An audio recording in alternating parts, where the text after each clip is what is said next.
नाज़रीन, मोहम्मद नईम गिचकी पंजगूर के नए डिप्टी कमिश्नर तैनात। डिप्टी कमिश्नर पंजगूर से हक दो तहरीक के ज़िलई अमीर सफ़ीउल्लाह, डिप्टी ऑर्गेनाइज़र मुल्ला फ़रहाद बलोच और हाफिज़ सराज बलोच ने मुलाकात की।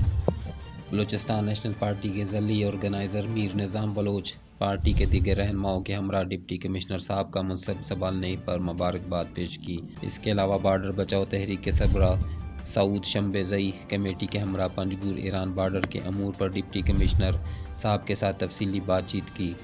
पंजगूर सोशल सोसाइटी के कन्वेनियर इफ्तिखार अहमद बलोच, डिप्टी कन्वेनियर गहराम शरीफ बलोच और मुस्तफ़ा कमाल ने पंजगूर में बदअमनी की रोकथाम, स्कैंडल शुदा लेवीज़ एहलकारों की गिरफ्तारी और इन्हें कानून के मुताबिक सज़ा का मुतालबा किया। डिप्टी कमिश्नर पंजगूर नईम गिचकी साहब ने पंजगूर के तमाम मसला मसाइल को ताअम्मुल से सुनते हुए यकीन दहानी कराई कि वो आवाम के तहफ़्फ़ुज़ और के अमन अमान को बरकरार रखना इनकी अवलीन ज़िम्मेदारी होगी। पंजगूर ईरान बॉर्डर से अशाए खुर्दनोश की दरामद पर किसी किस्म की पाबंदी नहीं होगी और वो ख़ुद जल्द वहाँ का दौरा करेंगे और बॉर्डर पर कारोबारी हज़रात के लिए पानी की सहूलियात और इनके बैठने के लिए साहिबान तामीर की जाएगी।